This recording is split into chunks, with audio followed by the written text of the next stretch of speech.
Chapter 2 Nick Smith, Adventurer Level 11, Human American. How long do you think we've been in here? I asked Yolk. Relative to us or the outside, he replied. There ain't no real way of knowing either way, Garen said. Even if we had a timekeeper, it would be useless. The dungeon's temporal anomaly can result in a few extra days on the outside, depending on how long your dive was, Dustin added. I've also heard of the opposite occurring, but that could just be rumors. They say that time flies when you're having fun. Nif chuckled as he retrieved an arrow. I sighed and finished cleaning my blade. We'd cleared the bugs, the bots, the goblins, the harpies, the sauroids, and the hollows. Thus far, Garen had been on edge the entire time we were fighting the hollows, even though they were actually pretty easy thanks to my steel bullet spell. Guess anyone can have a phobia? We'd come a long way. This part of the dungeon had been a surprise to Dustin and Yolk, though, which had been a surprise to the rest of us. The monsters here were weirdly mutated sacks of flesh, like straight out of a Cronenberg-themed survival game. A hard one too, because they didn't go down easy. The monsters bled though, and that seemed to be the only way to actually take them down. Most of them didn't even have heads, and on the rare occasion that they did, destroying it didn't seem to slow them down at all. So we'd taken to cutting into them and hoping that they'd bleed out before injuring us too badly. Yolk, Larry, and Dustin had been experimenting with various spells to see which ones took them down the fastest. I found that the ones that summoned pointy things had the best effect. So I'd been using ice javelins and rock spears because they used less magic than the bullet spells. Garen had been giving Korea plenty to do because he'd been getting his ass kicked. His hammer wasn't nearly as impactful, pun intended, as my sword was, but it kept the creatures away from our rear, so it wasn't like he could pull back. These things are gross, Korea said, staring at one of the beasts. Way worse than the bugs. I couldn't help but agree. It was like someone had turned a bunch of people into putty and haphazardly smooshed them together, but the identifiable body parts were wrong. Hands were too long and feet were too short. Their skin was too thin in some areas, and too thick in others, and the faces, thankfully a rarity, were contorted beyond recognition. One could hardly tell the difference between nostrils and eye sockets. And I couldn't help but notice that their ears weren't pointed. Yeah, but at least there aren't as many as the bugs, Garen shrugged. And they're not all that strong. They're kicking your ass, though, Korea grumbled. Well, I guess I'm not all that strong either. Garen winked at her as the rest of us chuckled. He wasn't wrong in that the flesh wasn't any stronger than we were, but they made up for that by having weapons in unexpected places. Some of, but not all of their hands had claws instead of fingernails. Their long prehensile tongues sometimes had spear tips on their ends or blades along their lengths. Then there were their randomly placed mouths, which weren't always attached to a head, but always had teeth in them. It felt like every fight was a little different than the one before it. Then there was the area we were fighting in. To say it was unsettling would be an understatement. The walls of the dungeon were covered in various forms of flesh. Parts of it looked like skin. Other parts looked like muscle, and there were even bits that I couldn't identify at all. The colors ranged from bright pink to unnervingly deep blues and purples with bits of green and brown mixed in. The flesh on the walls was so mottled and mashed together that it had taken a second to realize what it was. If it weren't for its constant pulsing and the context clues that the monsters provided, I would have thought that it was an overpainted mural of sorts. Actually, it did remind me of a few abstract oil paintings I had seen back home, except that the flesh forcefully drew your attention and if you stared at it for too long. Therewith, Korea finished healing Garen and smacked him on the back of the head. I shook my head and wondered how long I had zoned out. What did I do? Garen asked in a hurt voice that I wasn't sure was sincere. You've been getting hurt since the moment we broke camp. It's not like they've been serious injuries, though. Scratches, bruises, sprains. I've managed to keep all the sharp bits away from anything vital. Even minor wounds add up. Kira put her hands on her hips. Death by 1,000 cuts, I muttered. Exactly, and my magic core can't keep up. We're going to have to rely on Lord Vizero until we get another good rest. And oh, Garen deflated a bit. Bad news then.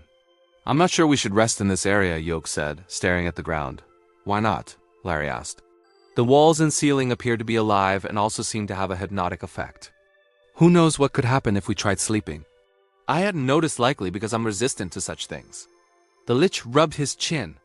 If we can figure out the hypnotic trigger, we should be able to arrange a countermeasure. Failing that, I could guard you whilst you rest. I glanced around and noticed that Dustin, Nif, and Garin had all started staring at the walls. Korea was staring at the floor though, and hadn't noticed the rest of her party's stupidity. Unfortunately, we don't know the full impact of the hypnosis, Yolk continued. There's a possibility that it has a point of no return, and one must wonder about the purpose of the hypnosis. Is it simply to render intruders immobile whilst the monsters take care of them? Or does it have a more nefarious purpose? In the worst case, Senna, I interrupted Yolk with a whistle to snap the 3 orcs out of their trance. All 3 of them jumped and turned to look at me. Try not to look at the walls, I said. They mumbled agreement and began to stare at the floor. Right, Yao cleared his throat. As I was saying, in the worst case scenario, the hypnosis may force us to attempt to harm each other. If that is the case, and there's a point of no return, we may end up being forced to kill one another. Yet, if we do not rest, we will be fatigued when we fight the boss, Larry argued. And from my understanding, none of you know what the boss of this area is. Don't think anyone has run into this place before, Dustin added. I haven't read about anything like this in any of the records, which doesn't bode well, actually. An area that no one else has found. That means a boss that no one else has found. Could we really have surpassed the end of the dungeon already without even noticing? The hollows had been the last thing we fought, and there hadn't been any secret doors, collapsed walls, or anything else that would have indicated that we'd completed the dungeon. It just continued on like it had for every other area. If there had been a secret door or something, that would have at least told us why nobody else had gotten this far. The method with which to open such a door may have also provided some context that might have answered some of my other questions. Instead, I was left frustrated by the lack of answers. Was it the higher ones that opened the way? Is the dungeon somehow able to figure out that I want to clear it? Was it on some sort of timer, and that was the reason that the higher one told us to enter the dungeon before nightfall? If we're not going to rest, we should keep moving, I said, trying not to let my mood enter my tone. With nothing left to say, we continued on our way while keeping our eyes off of the walls and ceiling. It wasn't long before we heard the squishing and slithering sounds that announced more enemies were heading our way. We readied our weapons and met the monstrosities with a tired ferocity. I started with an ice javelin volley and moved immediately into using rock spears. My spells poked holes that allowed monster blood to gush forth and splatter upon the floor. Some of them fell quickly, others continued toward us, seemingly unfazed. Garin and I greeted the survivors with our weapons whilst Nymph, Dustin, Yolk, and Larry launched their projectiles. I'd found a good rhythm against the monsters. They would attack. I would dodge or parry, then slash at them. Since they were made almost entirely of flesh, they didn't have a way to block my strikes.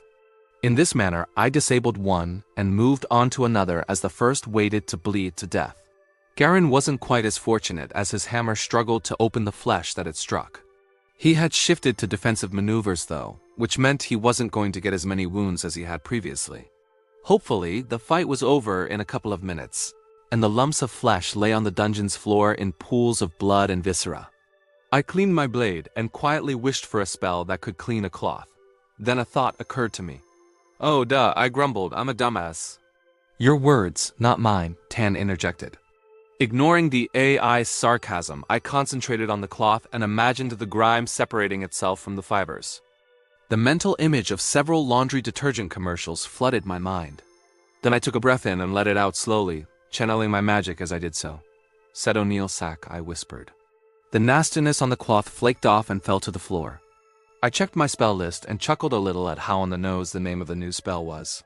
Then I sighed as I read the description. Clean clothes removes undesirable material from cloth. Does not work on anything else? A new spell? Yoke asked. Yep, it cleans clothes, I replied. How? All I had to do was imagine the grime on the cloth separating itself from the fibers, and that unlocked the spell. Yoke raised an eyebrow, then looked at his trademark brown robe. He frowned, shrugged, and grabbed one of his sleeves. Then he closed his eyes and concentrated for a moment. Set, he said.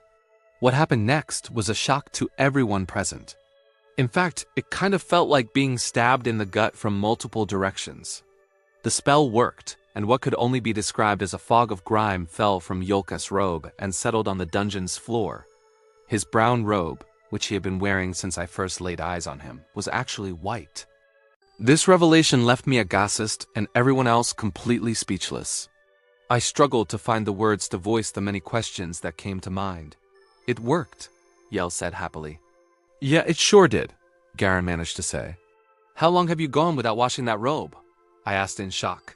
The last time I bathed in a river, I think, Yoke replied, rubbing his chin. This is my only robe, and laundry services always take longer than my hygiene regimen. So, I'm left with the choice of going naked for several minutes after bathing while having my robe cleaned or waiting for the next time. I'm roughing it in the wilderness. Well, you won't have to make such a difficult decision now that you know that spell, Korea said, looking as if she was trying not to gag. Indeed, let's move on, I said. Leaving both the sickening mess and the monster corpses behind, we continued through the dungeon. After a couple more quick and easy fights, the corridor started to widen. We were all tired, but with the threat of hypnosis surrounding us, we had no choice but to proceed. The corridor continued its expansion until we were in a chamber much like the others. Some bioluminescent flesh was mingled with the rest of the mass, demonstrating that the walls and ceiling of the chamber were overgrown, just like the corridor had been. It suddenly occurred to me that the sum of the flesh in the corridor had to have been bioluminescent too, but I hadn't noticed because of how bright it had been. In the center of the chamber was a pit from which squelching sounds, grunts, and squeals were emanating. There was no doubt that the pit was where the boss resided. I silently prayed to whatever god that would listen that we didn't have to go in after it. Fuck, this is gross, Garen complained. Could be worse, I said, suddenly recalling a certain video game starring a squirrel that I had played as a child. How? It could be instead of flesh. Oh, I wonder if the smell would be as bad, Kier said, holding her nose. Probably worse, Dustin laughed. I'm ready to fight. Same, Nif said, knocking an arrow. I nodded, cracked my neck, and stepped toward the pit. Garen followed me tentatively, and with each step that we took, the sounds became more frantic. When we got a stone's throw away, air whooshed from the pit, smothering us with the stomach-churning smell of corpses with terrible body odor. A split second later, a string of flesh with a needle-like attachment rushed toward my face. I sidestepped and slashed, slicing the appendage like a hot dog. A gigantic bubble of flesh rose from the pit and began to pulsate erratically. I had used my steel bullet spell on the first flesh bag we encountered, and it hadn't done much damage at all. Neither did the normal bullet spell, but I held out hope that the balloon-like flesh ball would pop if I shot it. Telsac. The air around the bullet cracked as it launched toward the boss. I held my breath as it hit, then had to dodge several more tentacle things. Once I dealt with them, I looked back toward the boss and saw the tiny hole I'd left. Blood gushed from it, but the boss remained active. Fuck, I grumbled as a much larger tentacle shot toward me. The thick fleshy appendage was tipped with a mace made of bone, and it swung at me with whip-like speed. I tried to dodge, but it connected with my flailing left arm. Bones crunched, and I fell to the ground. On it, Ten said sarcastically. Never mind, your elbow is dislocated. I can treat the pain, but you need to try not to wave it around. The shooting pain in my arm dulled a bit, and I managed to roll out of the way of the second strike. I got back to my feet as the mace swung at me again and leapt to the side. I slashed at the appendage and left a deep gash but didn't quite sever it.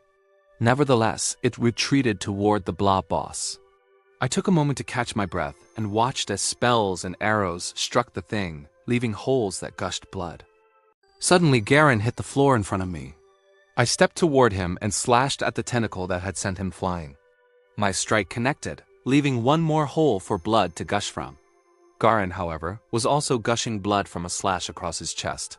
Larry! I shouted. The Lich came closer to us and muttered something.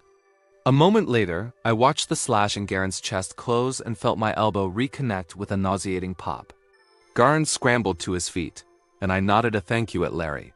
Another couple of pointy tentacles flew at us, but I cut them down. Essek, I shouted. The spears of ice slammed into the blob of flesh, which shuddered and shook them loose. I stepped forward to prepare for its counterattack and nearly slid. The floor was slick with blood.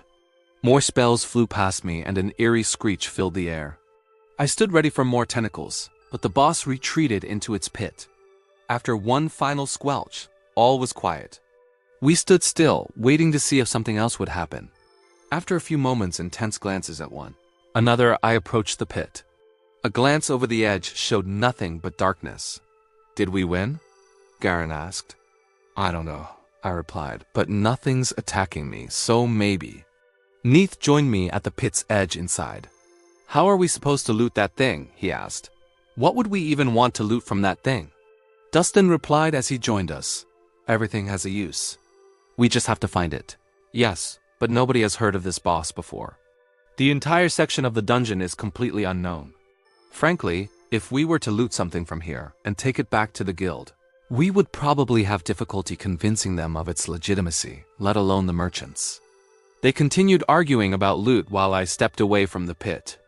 I looked across from where we had entered and saw a sight that sent an unexpected chill down my spine. A simple set of double doors!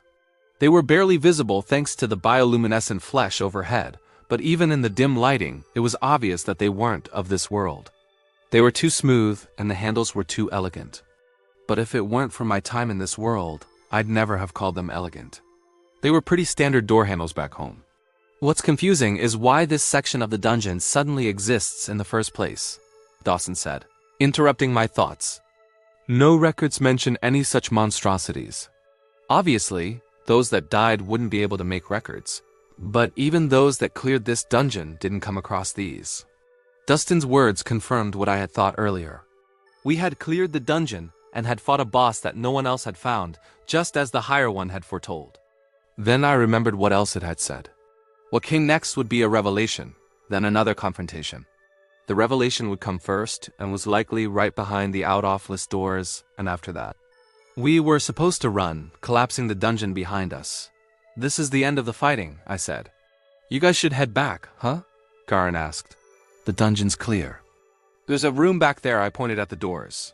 That's what we came here for, but what if there's more monsters? There aren't. How do you know, Garin? Dustin put a hand on his shoulder. Get off me, Garin growled. The two orcs glared at each other angrily. Hey, it's okay. I get it. I sighed. We've been through a long journey together, and I'm asking you to leave at what seems to be the last stretch of that journey.